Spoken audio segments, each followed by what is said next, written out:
Lakes got on top early in the first half and Greg Hayward threw a long cut-out pass to Peter Walsh. He slipped a delightful ball to Matthew Harris onto the try-scoring machine Brian Quinton and he was in to score.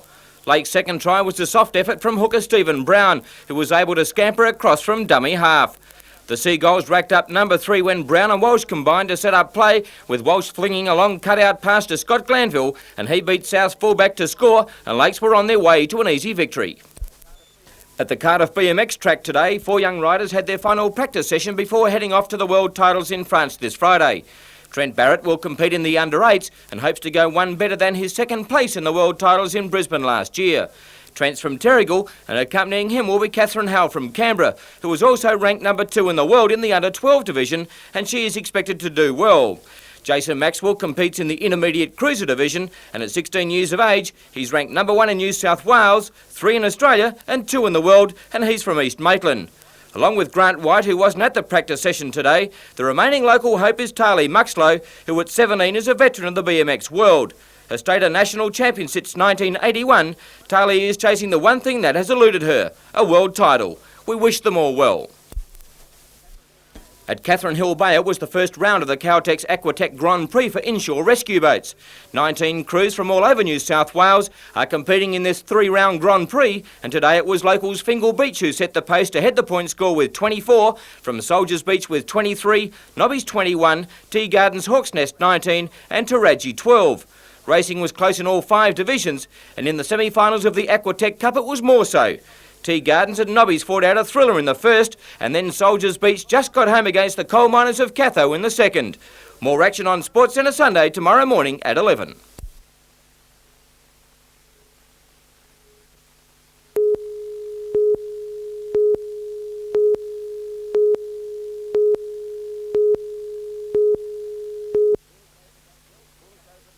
Bullock opened up well for the Falcons in the first quarter.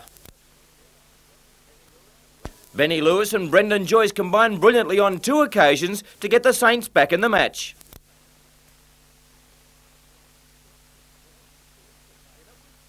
Then it was Joyce and Maley.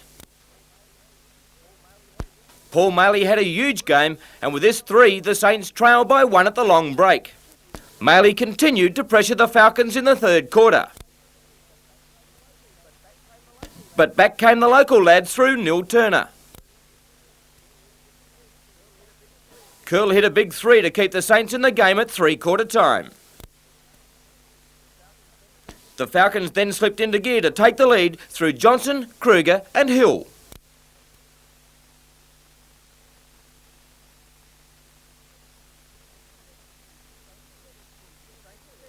The Saints steadied through Joyce and Lewis to steal the match the Falcons let slip.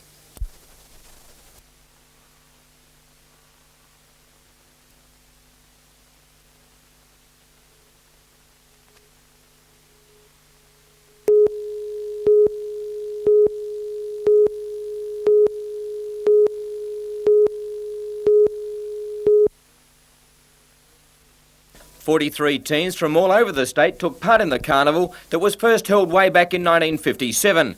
The Hunter Valley Championship has grown in stature since then, along with the sport itself, which now boasts over 6,000 members Australia-wide. And it was the host club Maitland who turned on the razzle-dazzle and uniformity to win the best presented combination.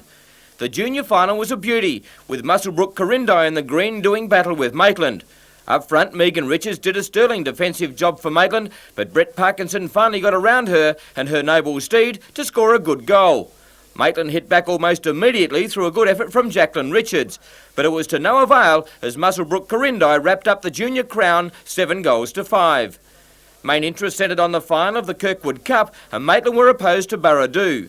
Barradoo opened brilliantly through the number 1 Anne Anderson. At the other end, Joy Poole replied with an excellent goal, and the scene was set for a ding-dong battle.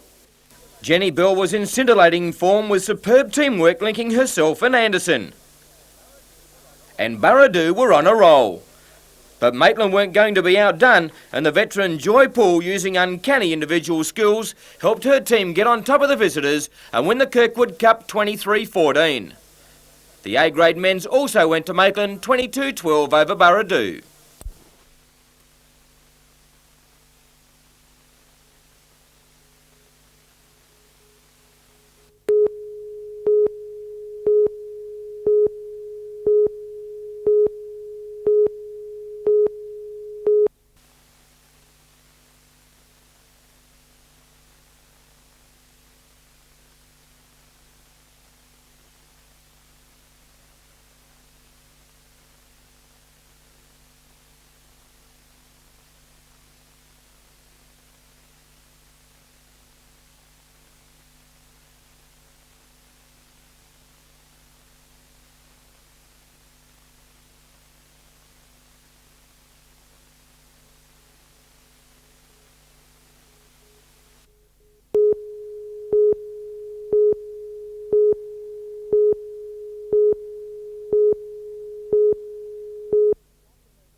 Today's meeting at the Maitland jail was a brief affair. Just a short while after the warders filed into the office, they'd unanimously voted to go out on strike, a move which took effect immediately.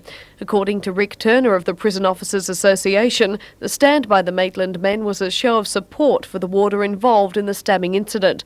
He said cutbacks in staffing and facility levels by the Greiner government had been the source of much concern at Maitland, from officers fearful they were not adequately protected from the threat of an AIDS contamination. With the men off the job until midday tomorrow, 20 officers from Maitland Police will take up watch at the prison in 2 shifts. 2 police will man each of the jail's 4 towers, another 2 will oversee the office. This afternoon, all was quiet at the jail. At Cessnock's medium security prison, warders will walk off the job from 10:30 tonight. Police will also assume control there during the 24-hour protest.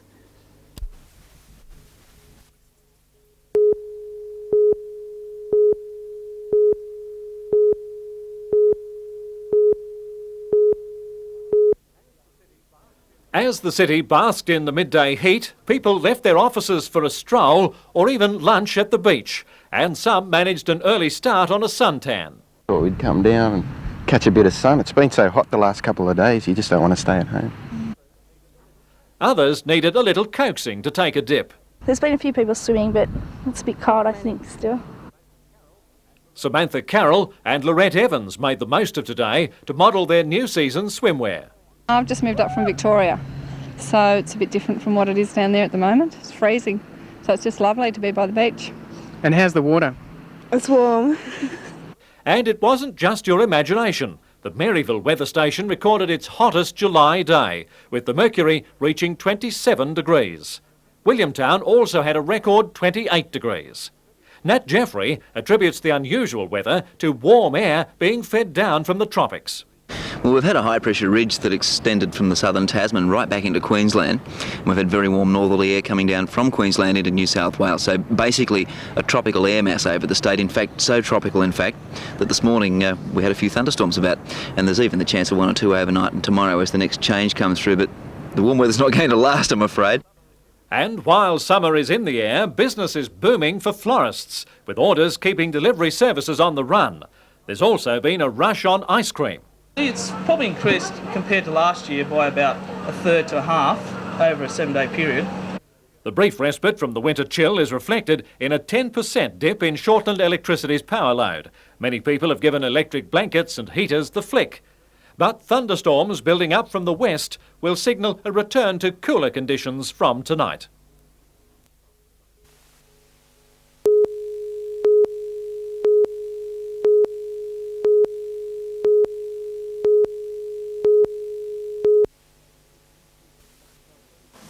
Dr. Sutherland, in prisons, should prisoners with AIDS or the HIV virus be segregated?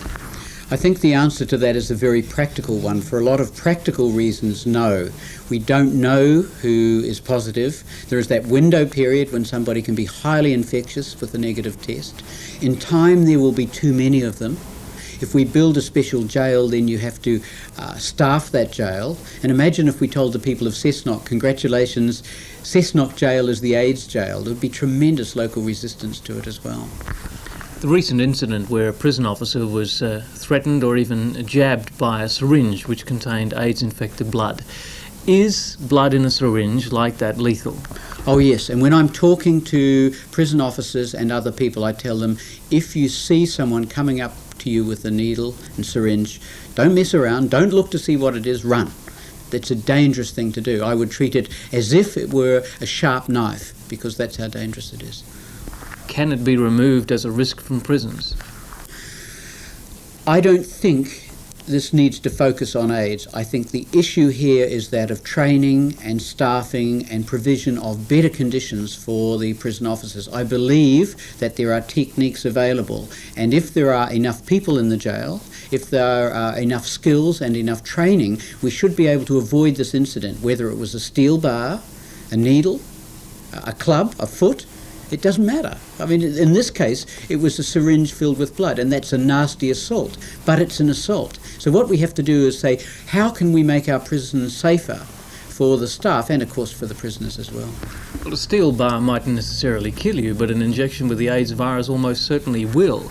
It's a more lethal weapon than most you'd normally find in a prison, surely. No, I don't think that's right. If you get hit over the head with a steel bar, it is a certainty that you will be damaged in some way. Now, how much damage, of course, you don't know. That chap who was stuck with the needle, if in fact he was injected with some blood, his chances of getting the virus are probably only about 1 in 200. So, I feel very sorry for him because it's fantastically stressful and he'll have a very miserable 3 or 4 months while he's waiting for his tests. But I'm not sure I wouldn't take my chances with the needle and syringe rather than be clubbed over the head with a steel bar. Do we run the risk of setting up the equivalent of leper colonies, though? Yes, I think we do run the risk, and it won't work. The one place where this has been tried is in Cuba, where they tried to test the entire population and set up sanatoria. Now, I have been told, and I believe it's true, that the Cuban government's giving up on that now. Now, that it hasn't been admitted publicly, but the word at the San Francisco meeting a few weeks ago was that unofficially they're letting the HIV people out in the community because it just doesn't work. So what do prison officers do when they know that there are AIDS-infected people within their care in a prison? What sort of things can they do to prevent themselves being at risk? Well, right now they just get very anxious, and that's one more stress in a very stressful life already. And so I think what the unions have to do is address the issue of safer working conditions. They have a right to safer working conditions. They have a right to peace of mind in the jails. And as I say, I've discussed this with the union, so it's nothing I haven't said to them. I think they're on the wrong track with segregation, but they must have safety in their workplace.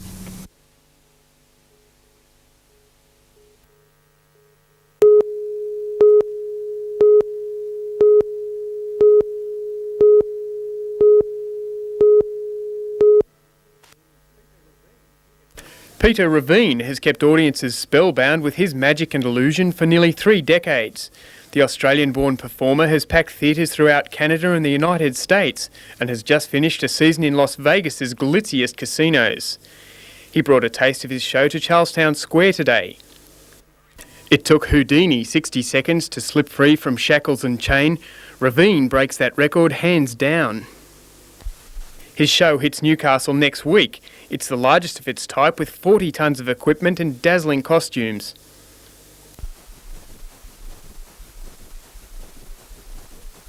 The show is very spectacular. It has about everything you can want in show business. It has a tremendous amount of laughs. It has a couple of moments of fright followed by some great humour. There's some beauty, such as the levitation scenes and the other things we do in the show. There's 22 major illusions. That's where an actual human being is used on stage rather than, say, a duck or a dove. The show is always on the lookout for volunteers from the audience to assist with the illusions. Not too many for this guillotine act. It can get a little bit messy, but he assured me it is just an illusion.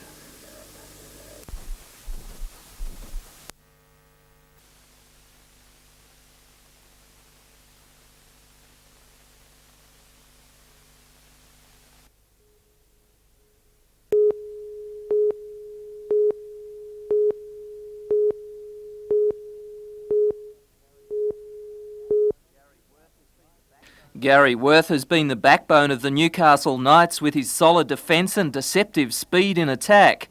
Just a fortnight ago against Norths, Wirth was one of the form players on the paddock, but last night at a lengthy selection meeting, he was dropped.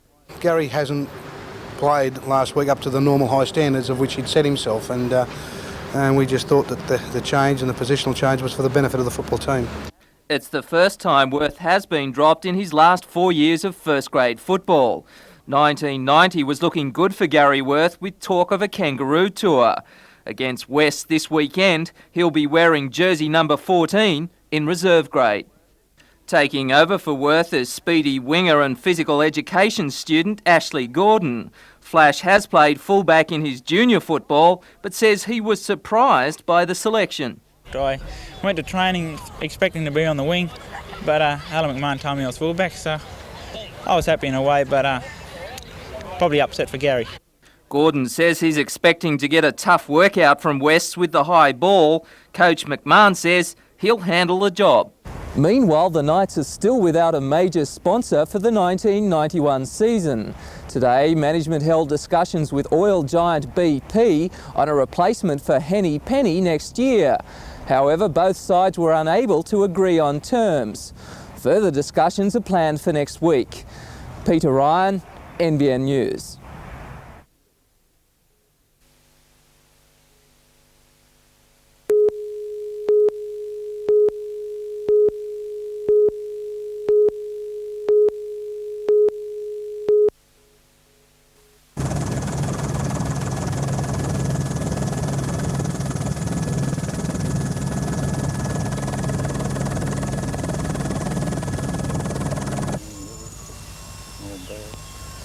I didn't get very offside with the TV station showing.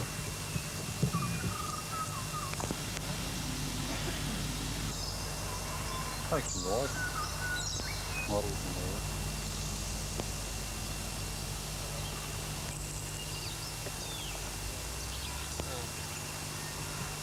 Well, then I've got it.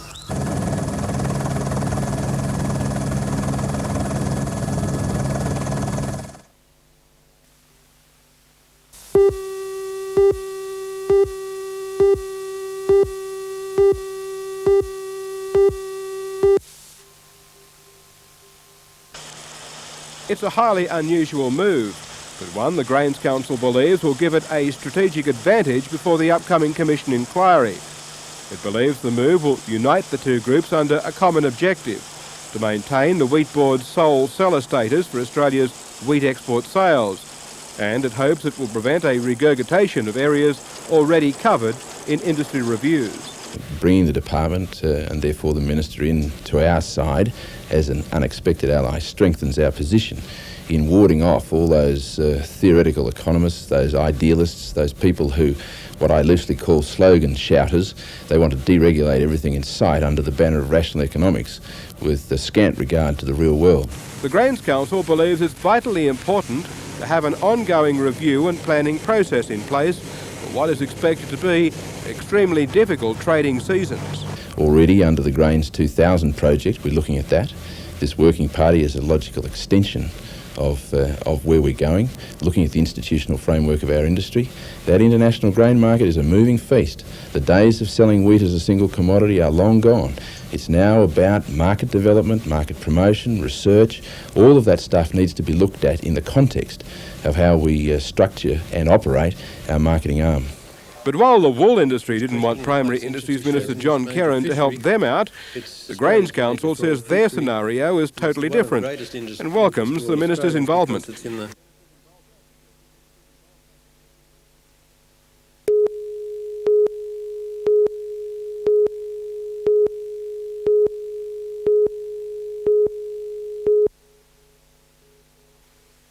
The government has allocated an additional $30 million for the state's health services, and half of this will be spent in the Hunter.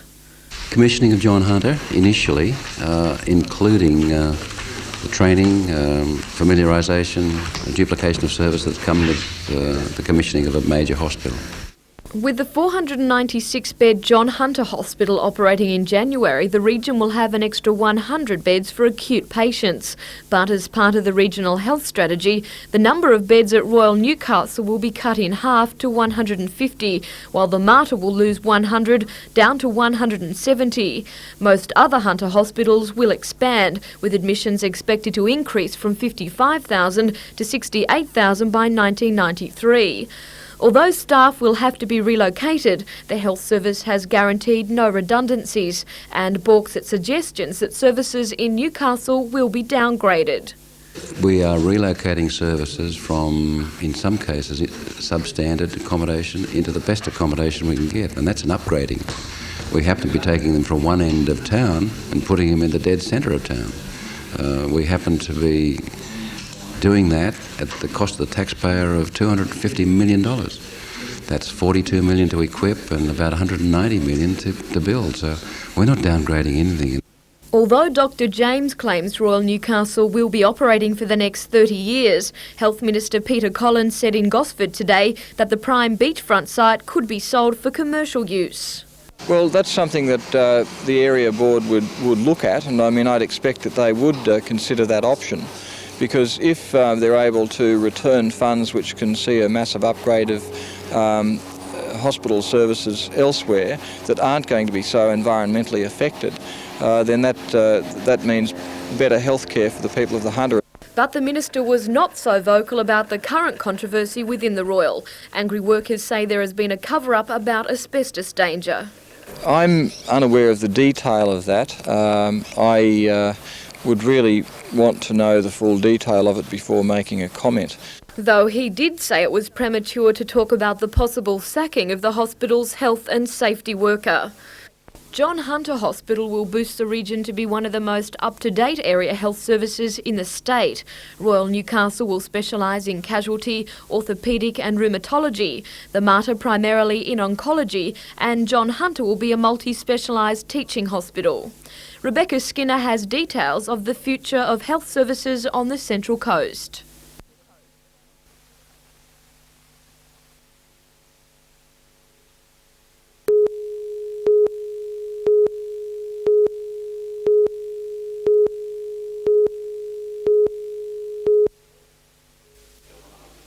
All ambulance officers from the regional superintendent down and from all stations in the region who were on duty on December the 28th were recognised with the state government certificate presented on behalf of Premier Greiner by the Lord Mayor Alderman John McNaughton. But the day belonged to paramedic Jeff Marlborough, who received the Meritorious Service Ribbon. Jeff was rewarded for his efforts in releasing a man trapped in an upturned vehicle after it crashed on the Nelson Bay Road on the 18th of May. In the highest traditions of the ambulance service, he risked personal danger to support the patient, while blood, petrol and paint from tins carried in the van dripped all over him. Jeff Marlborough himself needed medical treatment after the victim fell on him during the 45-minute rescue operation. Demonstrating the ambulanceman's ever-preparedness for duty, no sooner had he sat back down today than the alarm sounded and Jeff was off again on a mission of mercy. Also recognised today were 4 young Lake Macquarie surfers who were instrumental in saving the life of a man trapped in a capsized runabout in the Swansea Channel in June. Jamie Morgan, Peter Wilkes, Brad Patterson and Tony Ray. Resourcefulness is not forgotten either on occasions such as this, with 9-year-old Sandra Bayliss also given a certificate of appreciation. Sandra's father, Darryl, suffered a diabetic fit at their Bunjiwoy home back in May.